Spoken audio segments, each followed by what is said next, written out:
እንደ ፈረንጆቹ አቆጣጠር በ1940ዎቹ ዊሊያም ሌቪት የተባለ ታላቅ ሰው ነበረ። አሜሪካን በአንድ እጅ የተቆጣጠረ ሰው ይሉታል። ምክንያቱም በብዙ ሺህ የሚቆጠሩ ቤቶችን ሰርቷል። ሪል ስቴት ዴቨሎፐር ነው። አሜሪካ ካየቻቸው በጣም ትላልቅ ከሚባሉ ዴቨሎፐሮች ውስጥ አንደኛው ነው ማለት ይቻላል። ብዙ ህንፃዎችንና ቤቶችን ከመስራቱ የተነሳ አንድ ሙሉ ከተማ በሱ ስም ተሰይማ ነበር። ሌቪት ታውን ትሰኛለች። ሲጀምር ግን እንደዚህ አልነበረም። አንድ ቤት እያለ ከዛም ወደ 2 ቤት 3 ቤት እያለ አቅሙን እየጨመረ ወደ ህንፃዎች እያስፋፋ የመጣ ሰው ነው። ታዲያ በጣም አሪፍ በሚባልበት ጊዜ ላይ ሁሉንም ነገር እየሰራ ጥንቅቅ አድርጎ በሚያስረክብበት ጊዜ ላይ አይቲቲ ወይንም ኢንተርናሽናል ቴሌፎን ኤንድ ቴሌግራፍ ኮርፖሬሽን የተባለ ግዙፍ ድርጅትህን እንዳለ ጠቅልዬ መውሰድ እፈልጋለሁ፣ ይህን ያህል አቅርበንልሃል ብለው $92 ሚሊዮን አቀረቡለት። እንደዚህ አይነት ገንዘብ በህይወት ዘመኑ ሰራለሁ ብሎ አስቦ አያውቅም ነበረ። እንግዲህ አስቡት 1968 ዓመተ ምህረት ነው። በ1968 $92 ሚሊዮን ካላችሁ በአሁኑ ጊዜ $815 ሚሊዮን ነው። ታዲያ ዊሊያም ሌቪት እንደዚህ አይነት ጥያቄ ሲቀርብለት አይኑን አላሸም። ገንዘቡ በጣም ብዙ ነበረ። ድርጅቴን አሳልፌ እሰጣለሁ ብሎ ያንን የመሰለ ድርጅት ብዙ በተባለ ገንዘብ በ92 ሚሊዮን ሊሸጠው ቻለ። ከዛ በኋላ ዊሊያም ሌቪት ጡረታ ወጣ።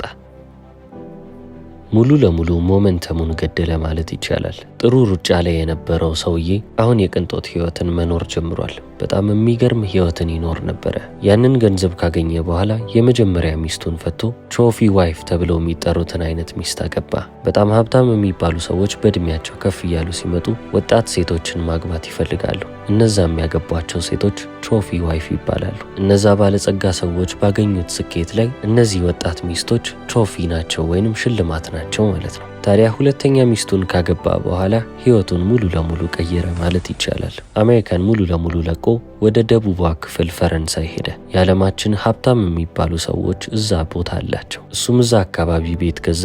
የተትረፈረፈ ኑሮን መኖር ጀመረ። የማይጨርሰው አይነት ገንዘብ ነበር የተሰጠው። ስለዚህ ምንም የሚያሳስበው ነገር አልነበረውም። ብዙ ሚሊዮን ዶላሮች አሉት። ያንን ሁሉ ሀብት በእጁ ስር አድርጎ የሚገርም ህይወትን መኖር ቀጠለ። ይሄ ህይወት ለምን ያህል ጊዜ ቆየ ካላችሁ 10 ዓመት እንደ ቀልድ አለፈ። አሁንም ተጨማሪ 5 ዓመት ሲያልፍ 15 ዓመት ሞላው ማለት ነው። ድርጅቱን ከሸጠ ከ15 ዓመት በኋላ ግን አንድ ስልክ ይደወልለታል። ሰላም ዊሊያም ሌቪት ነህ ብለው ጠየቁት። አዎ እኔው ነኝ አለ። ድርጅትህን ከዛሬ 15 ዓመት በፊት የገዛ ነው አይቲቲ ኮርፖሬሽን ነን አሉት። እሺ ብሎ ማዳመጥ ቀጠለ። እነሱም ጉዳያቸውን አስረዱት። ካንተ የገዛነውን ድርጅት ምንም አርገን ጥሩ እንዲሰራ ልናደርገው አልቻልንም። በጣም ትልቅ የሚባል ኪሳራ ውስጥ ገብተናል። ድርጅቱን መልሰን ላንተው መሸጥ እንፈልጋለን ብሎ ያቀርቡለታል። ዊሊያም ሌቪት ድርጅቱን በሚመራበት ጊዜ ሁሉም ነገር ፐርፌክት ነው ማለት ይቻላል። ፍጹም የሚባል አይነት ማኔጅመንት ነበረው። አንድም የሚባክን ሚስማር የለም። እያንዳንዱ ተጣለ የሚባል ነገር እንዳለ ዊሊያም ጋር አይጣልም። ምንም ነገር አድርጎ ያንን ነገር ወደ ገንዘብ ይቀይረው ነበረ። ዊሊያም ሌቪት ይህን ያህል ነበር ጎበዝ የነበረው። ታዲያ እንደ አይቲቲ አይነት ትላልቅ ኮርፖሬሽኖች የዊሊያም ሌቪት አይነት ድርጅቶችን ከገዙ በኋላ እንደ ድሮ አይነት ክትትል አያደርጉም። ምክንያቱም ትልቅ የሚባሉ ድርጅት ናቸው። እታች ወርደው እስከዚህ ድረስ ሊጨነቁ አይችሉም።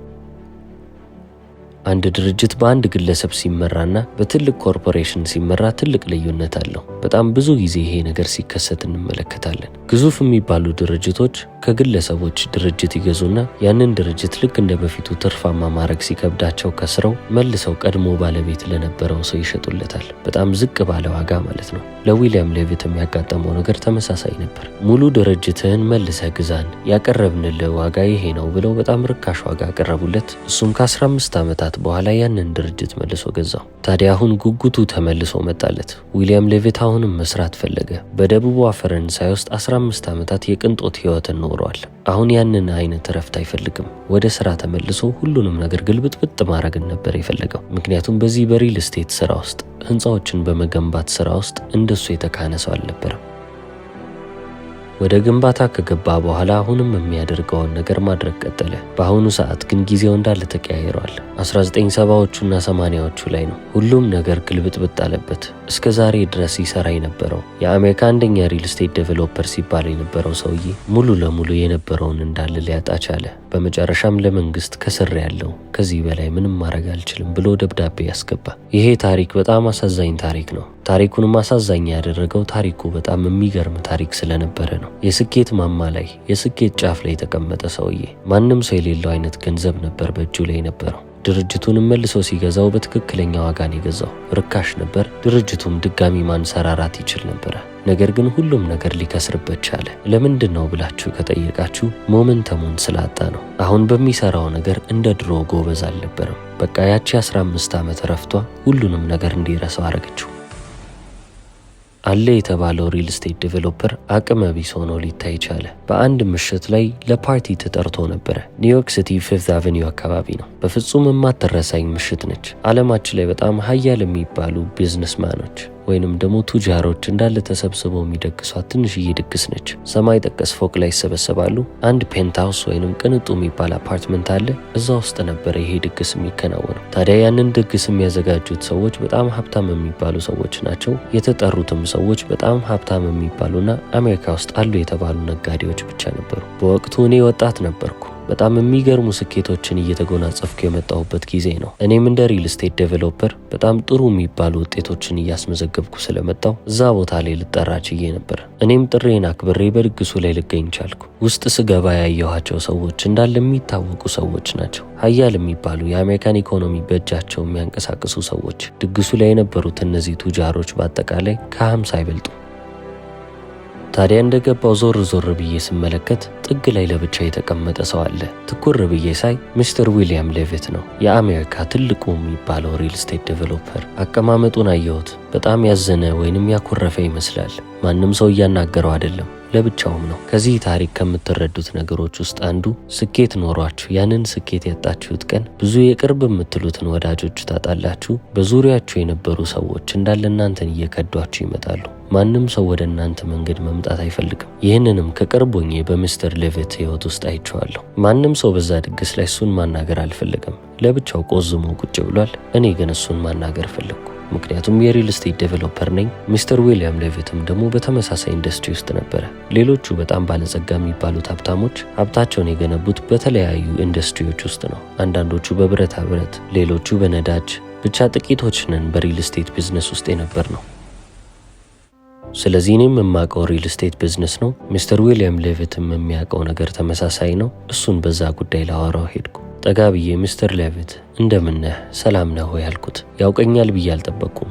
በጊዜው ወጣት ነበርኩ። ነገር ግን ዶናልድ እንደምን ነህ አለኝ። ስሜን ያውቀዋል። አስከትሎም ነገረኝ። እኔ ደህና አይደለሁም፣ ደህና ከሆንኩ ቆየሁ አለ። ታዲያ ትመለሳለህ ወይ ወደዚህ ወደ ሪል ስቴት ቢዝነሱ ብቅ አትልም ወይ ስለው፣ አይ ልጄ ከዚህ በኋላ መቼም ልመለስ አልችለውም። ምክንያቱም ሞመንተሙን አጥቼዋለሁ። እንደ ድሮ አይደለሁም። ሁሉም ነገር ጠፍቶብኛል። ያንን ውሳኔ መወሰን አልነበረብኝም ነበር አለኝ። ብዙ ዓመታቶች አልፈዋል። ይኸው ያቺን ቀን በፍጹም አረሳትም። ፊቱ ላይ የነበረው ሐዘን፣ ያወራበት መንገድ አሁንም ድረስ ትዝ ይለኛል። የዛኔ ያንን ድርጅት ባይሸጠው ኖሮ፣ ለብዙ ዓመታት ከዛ ቢዝነስ ውስጥ ወጥቶ ዘና ባይል ኖሮ፣ ጡረታ ባይወጣ ኖሮ፣ ሁሌም ቢሆን በስራው ላይ ቆይቶ እንደነበረው ቢቀጥል ኖሮ የዛኔ ያ ግዙፍ ድርጅት እንግዛህ ብሎ ከሰጡት ገንዘብ በላይ 3 እጥፍ ይኖረው ነበረ። አሁን ግን ያንን ሁሉ ነገር ያጣው ለምንድን ነው? ወደ ሌላ ህይወት ውስጥ ስለገባ ነው። ሞመንተሙን ሊያጣ ቻለ። አንዳንድ ጊዜ በህይወት ውስጥ ጊዜያችሁ እንደደረሰ ልታውቁ ይገባል። ብዙ ጊዜ ይህንን ተደባዳቢዎች ላይ ተመልክታችሁት ሊሆን ይችላል። 10-15 ዓመታትን ታላቅ ይባላሉ። በጣም ምርጥ የሚባሉ ተደባዳቢዎች የሆኑና በቃኝ ጡረታ አውጣለሁ ብለው ለ4-5 ዓመት ሁሉንም ነገር ይተውታል። ሌላ ህይወት ውስጥ ይገባሉ። ከ5 ዓመት በኋላ ግን ድብርቱ ሲጫጫናቸው ወደ ቦክሲንጉ ዓለም እመለሳለሁ ብለው ያስባሉ። ይህንን ተጋጣሚማ በቀላሉ ጥለዋለሁ ብለው ገብተው ተደፍተው ይወጣሉ። ብዙ ጊዜ እንደዚህ አይነት ተደባዳቢዎችን ተመልክቻለሁ። መጨረሻቸው በጎ ሆኖ አያውቅም።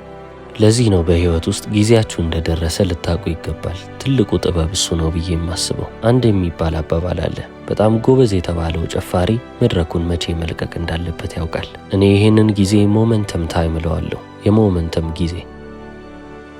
ወጥታችሁ ምክርን ልቀበል ካላችሁ በጣም ጥቂት ሰው ነው ስለ ሞመንተም የሚነግራችሁ። እኔ ግን ይኸው ደጋግሜ እየነገርኳችሁ ነው። በምትሰሩት ስራ ያንን ሞመንተም አግኝታችሁ ጥሩ ሩጫ ላይ እየተንደረደራችሁ እየሄዳችሁ ከሆነ ካቆማችሁ መቼ ማቆም እንዳለባችሁ ማወቅ አለባችሁ። አቆማችሁም ደግሞ ልመለስ ማለትም የለባችሁ። ያቺን ሞመንተም ካጣችኋት አጣችኋት ነው። ለዚህ ነው መቼም ቢሆን መስራት ማቆም የሌለባችሁ። እድሜ ዘመናችሁን በምትሰሩት ነገር ለመቀጠል መወሰን አለባችሁ። ጡረታ የሚባለው ነገር አይሰራም። በምትሰሩት ነገር ውስጥ አሁንም የተካናችሁ ከተባላችሁና ጥሩ ሁኔታ ላይ ካላችሁ በዛ መንገድ ላይ እንድትቀጥሉ ፈልጋለሁ። ካልሆነ ግን ነገሮች አስቀያሚ እየሆኑባችሁ ከመጡ የዛኔ ቆም ብላችሁ አሁን ይብቃኝ እንዴ ጊዜ ይሆን እንዴ ብላችሁ ራሳችሁን ጠይቁ። ሰዎች የሚሏችሁን ነገር አዳምጡ። መንገዶችንም ለመቀየርና በዛው በተመሳሳይ ግብ ላይ ለመቀጠል ሞክሩ።